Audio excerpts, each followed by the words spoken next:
Ертеде тау бөктерінде жайылып жатқан жылқыға жау тиіп, айдай жөнеліпті. Жылқының ішінде топ бастаған айбарлы бір боз айғыр бар екен. Боз айғыр үйірін күзеткендей шеттеп, ұзамастан жағалай жайылып жүріпті. Ұрылар жылқыны айдай жөнелгенде, боз айғыр да үйірімен бірге кетіпті.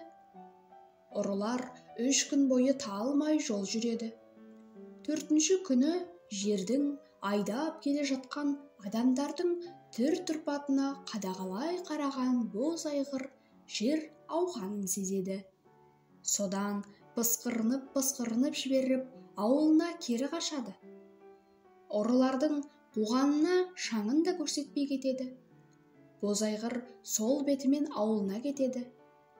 Оның үйірінен бөлініп, ауылға бұлайша жалғыз келуінің тегін емесін сезген жылқышының баласы айғырды жүгендеп, ертеп мінеді де, қару-жарағын асынып, жылқының соңынан қуады.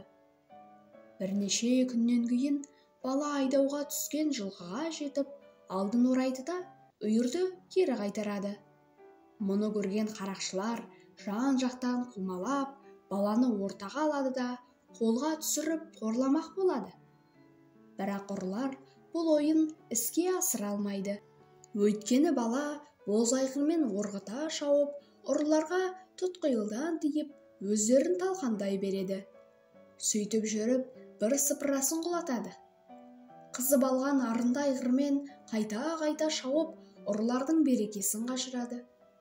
Тағы да 2-3 сүреді.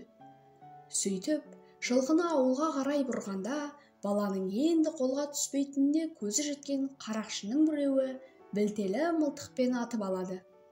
Мылтық оғы баланың санына тиіп, ауыр жаралайды. Оқ деген бала жауына бұрынғыдан бетер өшігіп, тұла бойын зайырнейді. Жаралы санын қыл-бұраулап, қатты таңып қалады. Қарақшыларға қайта кеп тиіседі. Енді тірі қалғандары жан сауғалай қашады. Бала қуып жүріп бәрін құлатады. Бірақ өзі жараланып қалғаны сонша, содан кейін жылқыны айдап кері қайта береді. Әлі қашып, жарасы жанын қинаған соң, жолшыбай бір төбенің етегіне келіп аттан түседі. Бұдан әрге жүруге шамасы келмейді. Қансырап, жығылып түседі. Боз айғыр баланы иіскелеп, көзіне жас келіп, әрі-бері оқыранып, баланың қасында біраз тұрады. Ақыры болмаған соң, боз айғыр ауылға қарай шаба жөнеледі. Баланың әкесі ер тоқымымен келген боз айғырды көріп, балам бір апатқа душар болған екен. Не де болса іздейін деп жолға шығады. Боз айғыр иесіне бой бермей, тауда қалған балаға қарай ала жөнеледі. Тау-тасты аралап келген әкесі өліп жатқан баласының үстінен шығады. Тауды жаңғырта, баласының қазасына қатты қайғырып жылап отырғанда, қасында тұрған боз айғыр оқыранып, кісеніп жібереді. Тағы да ұрылар келіп қалған екен деп, иесі орнынан ұшып түрегеледі. Қараса, ерінің қасында үлкен домбырасы бар. Салт атты жалғыз жолаушы екен. Қайғылы кісіге сәлем береді де, баланың қасына келіп, әкесіне көңіл айтады. Қайғылы әке болған оқиғаны баяндайды. Содан жолаушы, шіркін, жануармай, жылқы болса осындай, ер болса сенің балаңдай болсын. Жақсы ат иесінің сүйегін далаға тастамайды деген осы ба. Балаға астындағы аты сай екен.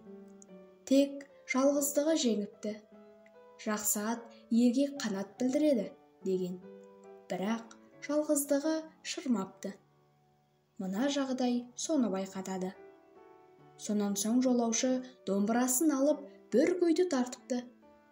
Күй күңіріне шалқып, безілдей ышқынып, баяулап барып танығанда, баланың әкесі, жолаушым, мына сарыны қайғылы сазыңның аты қалай?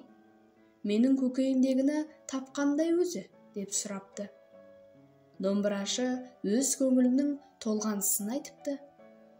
Жануар, Мына тұрған боз айғырдың тапқырлығына разы болып, баланың қазасына күйініп, соған арнап тартқан күйім еді. Атын боз айғыр қойдым. Осы айғыр болмаса, сен балаңның сүйегін де таба алмай сансырар едің. Бұл айғыр сенің де шеріңді сезген секілді. Рас-ау, деп бас иіпті баланың әкесі. Содан ол өле-өлгенше боз айғыр күйін шертіп, жүрегінің шерін тарқатып өткен екен.